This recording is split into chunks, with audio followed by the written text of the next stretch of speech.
আসসালামু আলাইকুম। বাংলাদেশের অন্তর্বর্তীকালীন সরকারের প্রধান প্রফেসর ইউনূসকে বলতে চাই, গ্রামীণ ব্যাংক চালানো আর বাংলাদেশ চালানো এক জিনিস না। আজকে জগন্নাথ বিশ্ববিদ্যালয়ের কিছু শিক্ষার্থী তাদের ৩ দফা দাবি আদায়ের জন্য রাস্তায় নামল। পুলিশ তাদেরকে পেটালো। এটা কি হইল? আসলে এটা হইলটা কি? স্বরাষ্ট্র উপদেষ্টার এই মুহূর্তে উচিত পদত্যাগ করা। জগন্নাথ বিশ্ববিদ্যালয়ের শিক্ষার্থীদের পুলিশ এভাবে রাস্তায় ফালাইয়া পিটাচ্ছে। আর মানে একটা জিনিস দেখেন, দাবি যৌক্তিক হোক অযৌক্তিক হোক, আপনারা আলোচনার টেবিলে বসতে পারতেন, সরকারের পক্ষ থেকে তাদের কথা শুনতেন। পুলিশ দিয়ে কেন ছাত্র পেটাবেন? যদি এখনও এরকম অবস্থায় চলে, তাহলে ফ্যাসিস্টের আমল আর এখন পার্থক্য কী থাকলো? আগে ছাত্রলীগ পুলিশ মিলে পিটাইতো, এখন পুলিশ পিটাচ্ছে। জগন্নাথ বিশ্ববিদ্যালয়ের যেসব শিক্ষার্থীরা আজকে আহত হয়েছেন, সবার প্রতি সহমর্মিতা এবং এই ন্যাক্কারজনক হামলার তীব্র প্রতিবাদ ও ধিক্কার জানাই। স্বরাষ্ট্র উপদেষ্টাকে দায় নিতে হবে এবং শীঘ্রই তাকে পদত্যাগ করতে হবে।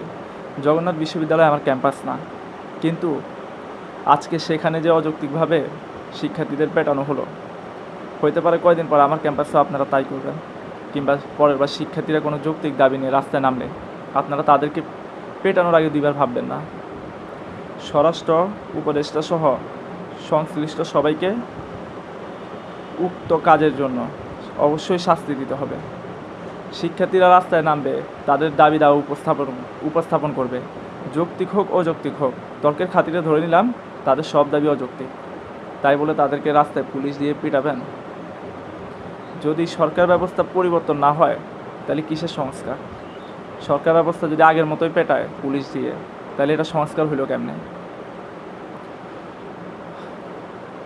ঢাকা বিশ্ববিদ্যালয় ছাত্রদল নেতা, নাম সম্ভবত সাম্য, তাকে হত্যা করা হইল। এখনও স্বাধীন রাষ্ট্রে আমরা এরকম হত্যা দেখব কেন? এর আগে কিছুদিন আগে আরেকজন ছাত্রদল নেতাকে হত্যা করা হয়েছে, আজকে আবার সাম্য। এভাবে একটার পর একটা লাশ ঝরবে? এই জন্য ছাত্ররা আপনাকে নিজেদের রক্ত দিয়ে দেশকে স্বাধীন করে আপনাদের ক্ষমতায় বসাইছে। একটা হত্যার বিচার করছেন এখন পর্যন্ত? একটা হত্যার